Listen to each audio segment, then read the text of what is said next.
সংসদ সদস্য ও জাতীয় পার্টির নেতা অবসরপ্রাপ্ত কর্নেল ডাক্তার আব্দুল কাদেরকে 10 দিনের রিমান্ড দিয়েছেন আদালত। দুপুরে এই আদেশ দেওয়া হয়। এর আগে গাইবান্ধা পুলিশ সুপার কার্যালয়ের সামনে সংবাদ সম্মেলনে রংপুর রেঞ্জের ডিআইজি দাবি করেন আব্দুল কাদেরই লিটন হত্যার মূল পরিকল্পনাকারী। এদিকে অস্ত্রের সন্ধানে কাদেরের বাড়িতে অভিযান চালাচ্ছে আইন শৃঙ্খলা বাহিনী। সংসদ সদস্য মঞ্জুরুল ইসলাম লিটন হত্যা মামলার অগ্রগতি জানাতেই গাইবান্ধা পুলিশ সুপার কার্যালয়ের সামনে এই সংবাদ সম্মেলন। এতে রংপুর রেঞ্জের ডিআইজি খন্দকার গোলাম ফারুক দাবি করেন গাইবান্ধা 1 আসনের আওয়ামী লীগের এমপি লিটন হত্যার মূল পরিকল্পনাকারী সাবেক সংসদ সদস্য ও জাতীয় পার্টির নেতা আব্দুল কাদের খান। পিলার গ্রুপের আদালতে স্বীকারোক্তিমূলক জবানবন্দি এবং আমাদের অন্যান্য সাক্ষ্য প্রমাণ বিশ্লেষণ করে আমরা যে জিনিসটা পাইলাম যে এই ঘটনার পিছনে মূল পরিকল্পনাকারী ছিলেন সুন্দরগঞ্জের সাবেক সংসদ সদস্য ডাক্তার কর্নেল অবসরপ্রাপ্ত আব্দুল কাদের খান। খন্দকার গোলাম ফারুক আরো জানান, লিটন হত্যায় অংশ নেওয়া ব্যক্তিদের মধ্যে 4 জনের নাম পাওয়া গেছে।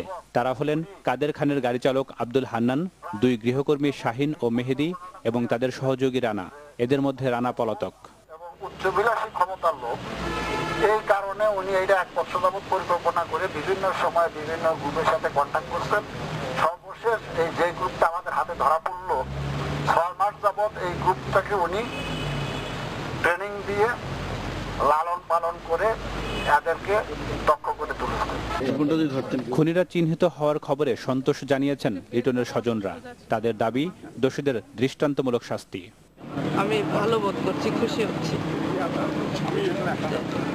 আমি দৃষ্টান্তমূলক শাস্তি, মূল পরিকল্পনাকারীর সাথে আর কেউ আছে কিনা, আরো পরিকল্পনাকারী আছে কিনা, এগুলি দেখে তার দৃষ্টান্তমূলক শাস্তি আমরা আশা করি।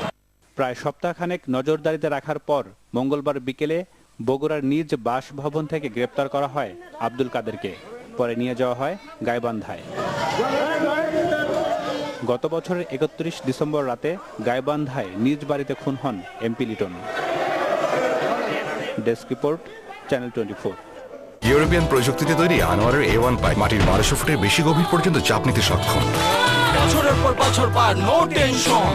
আনোয়ারের A1 বোরিং পাইপ, চাপের বাপ। সড়ক দুর্ঘটনায় চলচ্চিত্রকার তারেক মাসুদ ও সাংবাদিক মিশুক মুনির সহ 5 জন নিহতের মামলায় বাস চালকের যাবজ্জীবন কারাদণ্ড দেওয়া হয়েছে। একই সাথে জরিমানা করা হয়েছে 7,000 টাকা।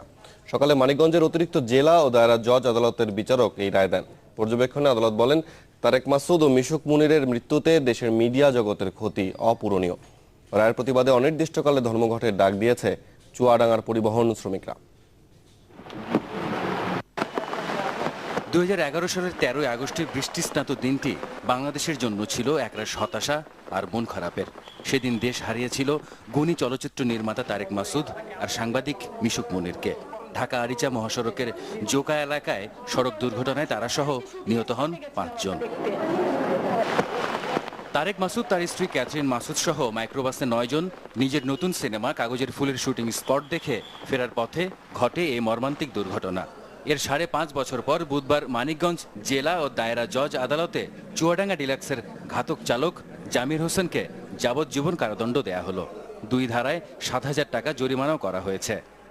দণ্ডবিধি 304 ধারায় আসামির ঘাতক যাবজ্জীবন কারাদণ্ড আদেশ দেন এবং 5,000 টাকা জরিমানা অনাদায়ে আরো 3 মাসের এই জরিমানা আদেশ দেন। এই রায়ে সন্তুষ্টি প্রকাশ করেছেন দুর্ঘটনা থেকে বেঁচে ফেরা শিল্পী ঢালি আল মামুন, তার স্ত্রী ও নিহত চলচ্চিত্রকার তারেক মাসুদের বোন। আমার কাছে রায়টি অতি গুরুত্বপূর্ণ, প্রাসঙ্গিক। যে রায়টির সাথে এই টোটাল যে জনপদ যে ব্যবস্থাপনা আছে, সড়ক ও জনপদের যে ব্যবস্থাপনা আছে, তার জন্য উন্নতি ঘটে। এই বিচারটা যেন তার প্রভাব পড়ে, আমি মনে করি যে এরপরে আমরা সেই জায়গাগুলোকে চিহ্নিত করব, সেটা যেন না হয় তার ব্যবস্থা করব, তাহলে এই বিচারটা সার্থকতাটা হবে। এই ধরনের কেস হয় কিন্তু সেটা রায় হয় না, এই হইতে হইতে হইতে হইতে তারপরে শেষ হয়ে যায়, কিন্তু রায় হয় না। আলহামদুলিল্লাহ যে এই বড় কাজটার জন্য আমি সরকারকে করতেছি, ধন্যবাদ জানাইতেছি। আদালতে প্রমাণিত হয়েছে বাসটির ফিটনেস যেমন ছিল না, একই সাথে ছিল না চালকের লাইসেন্সও। আসামি পক্ষের আইনজীবীরা এই রায়ে অসন্তোষ প্রকাশ করে এর বিরুদ্ধে উচ্চ আদালতে যাবার কথা জানিয়েছেন। বিজ্ঞ আদালত সাক্ষ্য প্রমাণাদি বিচার বিশ্লেষণ করতে ব্যর্থ হয়ে দণ্ডাদেশ প্রদান করছেন। সেই দণ্ডাদেশের বিরুদ্ধে আসামির পক্ষে আমরা হাইকোর্টে আপিল মোকদ্দমা দায়ের করব। আদালত রায়ের পর্যবেক্ষণে বলেছেন, এই দুর্ঘটনায় জাতি মেধাবী 2 সন্তান হারিয়েছে এবং এ রায়ের ফলে সড়কে চালকেরা আরও সতর্ক হবেন। সারোয়ার সুমন, চ্যানেল 24। দর্শক, সংবাদের শুরুতেই যেমনটি জানাচ্ছিলাম যে এমপি লিটন হত্যা গাইবান্ধা 1 আসনের সাবেক সংসদ সদস্য আব্দুল কাদেরকে গ্রেপ্তার করা হয়েছে এবং তা অস্ত্রের সন্ধানে তার বাড়িতে এই মুহূর্তে অভিযান চালাচ্ছে আইন শৃঙ্খলা বাহিনী।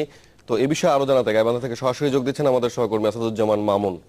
মামুন, অভিযান নিয়ে কি তথ্য আছে আপনার কাছে? আমি এখন দাঁড়িয়ে রয়েছি সুন্দরবনের সাপুরহাটি গ্রামে, কাদের খালের আপনার পুকুর পাড়ে।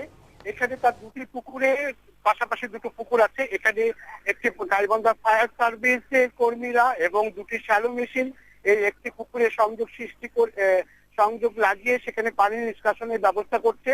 সেখানে অস্ত্র উদ্ধারের অভিযান চালানো হচ্ছে। এখানে অস্ত্র থাকতে পারে বলে পুলিশের ধারণা রয়েছে, সেই কারণে এই পুকুরে এই পানি নিষ্কাশনের ব্যবস্থা করে অস্ত্র উদ্ধারের অভিযান চালাচ্ছে। আমি যেখানে দাঁড়িয়ে রয়েছি সেই পুকুরটি শেষ কার্য নিষ্কাশন হওয়ার পরে পাশে যে পুকুরটি রয়েছে সেটাতে অভিযান চালানো হবে বলে আমি জানতে পেরেছি। আর এদিকে এই অভিযানটা দুপুর 1:30 থেকে শুরু হয়েছে। এখানে কোনো অস্ত্র আছে কিনা, এটা কিন্তু ডক্টর কাদের খানের গ্রামের বাড়ি, গাইবান্ধা সুন্দরবনের পত্রিকা। শুভ মামুন, আপনাকে ধন্যবাদ। আসাদুজ্জামান মামুন আমাদের সহকর্মী যোগ দিয়েছিলেন গাইবান্ধা থেকে। যাচ্ছি পরের সংবাদে। নরসিংদীর আলোকবালিতে বড় ভাইয়ের হাতে খুন হলেন আপন 3 ভাই বোন। অভিযুক্ত ভাইকে আটক করে পুলিশে দিয়েছে এলাকাবাসী। তারা জানান, গতরাতে পারিবারিক বিরোধের জেরে পূর্বপাড়া গ্রামের রুবেল তার ছোট ভাই ইয়াসিন, বোন মরিয়ম ও মাহিয়াকে শ্বাসরোধে হত্যা করেন। এতে বাধা দিতে গেলে আরেক ভাই আতিকুরকে কুপিয়ে জখম করেন তিনি। আইন শৃঙ্খলা বাহিনী জানায় বিষয়টি খতিয়ে দেখা হচ্ছে।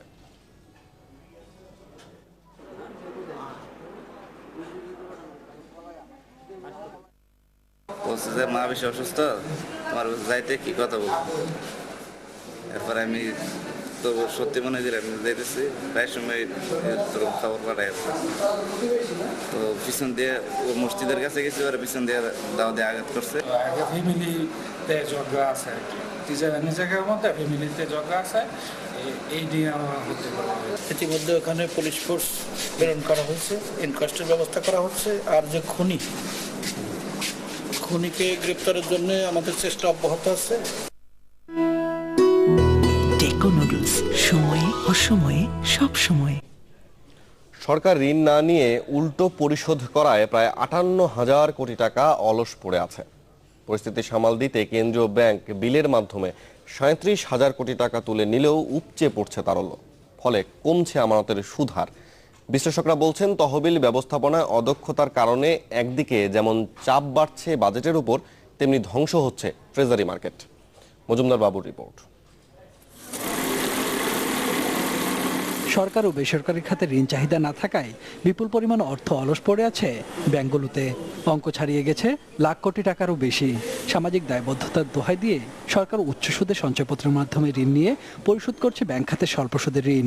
যদিও পরিসংখ্যান বলছে মূলত এর সুফল পান উচ্চবিত্তরা। অর্থ বছরে সরকার প্রায় 39,000 কোটি টাকা ঋণ নেওয়ার কথা থাকলেও 2016 সালের 30 জুন থেকে চলতি বছরের 2 ফেব্রুয়ারি পর্যন্ত 7 মাসে উল্টো ঋণ পরিশোধ করেছে 18,847 কোটি টাকা। ব্যাংকাররা বলছেন, সরকার ঘোষণা অনুযায়ী ঋণ নিলেই পরিস্থিতি স্বাভাবিক হয়ে আসতো। গত 2 বছর থেকে ব্যাংকগুলোর কিন্তু এক ধরনের ক্ষরণ হচ্ছে, ক্ষতি হচ্ছে।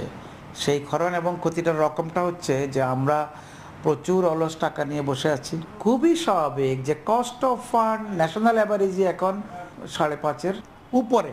এর নিচে যদি আপনি সে যেই পদ্ধতি বলেন, রেপো বলেন, রিভার্সিবল বলেন, হোয়াটএভার, কল বলেন, হোয়াটএভার, বাংলাদেশ বিল বলেন, গভর্নমেন্ট বিল বলেন, যে জায়গায় যদি এর চেয়ে নিচে ইনভেস্টমেন্ট করতে হয় আবার নাই, তাহলে ওই জায়গায় আমাদের ওই প্রথমে যে কথাটা বললাম সেই ক্ষরণটা হচ্ছে। সরকার ঋণ না নেয় বাধ্য হয়ে মুদ্রানীতির লক্ষ্য পূরণে বাংলাদেশ ব্যাংক বিলের মাধ্যমে মাত্র 3.3% সুদে ব্যাংকগুলোর কাছ থেকে 36,443 কোটি টাকা তুলে নিয়েছে কেন্দ্রীয় ব্যাংক। তারপরও বিপুল অঙ্কের অলস অর্থ ব্যাংকে ব্যাংকে। 8 ফেব্রুয়ারি পর্যন্ত ব্যাংকগুলো কেন্দ্রীয় ব্যাংক হিসাবে বিনা সুদে ফেলে রেখেছে 5,900 কোটি টাকা। গভর্নমেন্টের ফাইন্যান্সিয়াল প্রোগ্রামিংয়ে যদি দেখি, সেখানে বিরাট রকমের ভুল প্রত্যেক বছর হচ্ছে, অর্থাৎ তারা বাজেটের সময় বলছে যে আমরা এত হাজার কোটি টাকা নেব, বিরাট একটা অঙ্কের। এই বছর প্রায় 39,000 কোটি টাকার মতো মনে হয় তারা ধরে রেখেছে। বাস্তবে হয়তো দেখা যাবে যে মাইনাস হয়ে গেছে, ওই টাকা তো নেই আর আরও তারা টাকা শোধ করে দিচ্ছে। তো এই ধরনের মিসম্যাচ কোনো দেশে কিন্তু হয় না, এবং এটা হওয়ার কোনো বেসিসও নেই। বিশ্লেষকরা বলছেন তহবিল ব্যবস্থাপনায় সরকারের অদক্ষতা চূড়ান্ত রূপ নিয়েছে, যা বাজেটের উপর চাপ বাড়াচ্ছে এবং শিগগিরই তা সহনীয় মাত্রা ছাড়িয়ে যাবে। সরকার দিন দিন আরও বেশি, সবচেয়ে বেশি যে সুদের হার সেই খাত থেকে ঋণ নিচ্ছে, এবং ডোমেস্টিক খাতের মধ্যে যেটা সবচেয়ে সস্তা ট্রেজারি বিল, সেটাকে তারা শোধ করে দিচ্ছে। এটার মাধ্যমে দুটো জিনিস হচ্ছে, একটা হচ্ছে যে 1 নম্বর ঋণের বোঝাটা বেড়ে যাচ্ছে দ্রুত, যেটা আমাদের জন্য একটা সম্ভাব্য একটা ক্ষতিকর অবস্থানে নিয়ে যেতে পারে, বাজেটকে সমস্যায় ফেলে দিতে পারে আগামীতে। এবছর ঋণের বোঝাটা প্রায় 45,000 কোটি টাকার মতো হয়ে যাচ্ছে এবছর, এবং আগামীতে 50 ছাড়িয়ে যাবে। এটা একটা বিরাট অঙ্কের টাকা। 2 নম্বর যেটা হচ্ছে যে আমাদের দেশের যে একটা ট্রেজারি বিল মার্কেট বা বন্ড মার্কেট ছিল শর্ট এন্ডে, সেটাও ডিস্ট্রয়েড হয়ে গেছে প্রায়। তহবিল ব্যবস্থাপনায় দক্ষতা না বাড়াতে পারলে বড় ধরনের বিপর্যয়ের আশঙ্কা করছেন তারা। বাজেটের সময় বলছে যে আমরা এত হাজার কোটি। মজুমদার বাবু, চ্যানেল 24, ঢাকা। প্যাসিফিক ফার্মা লিমিটেডের সৌজন্যে এবার মানবিক সংবাদ।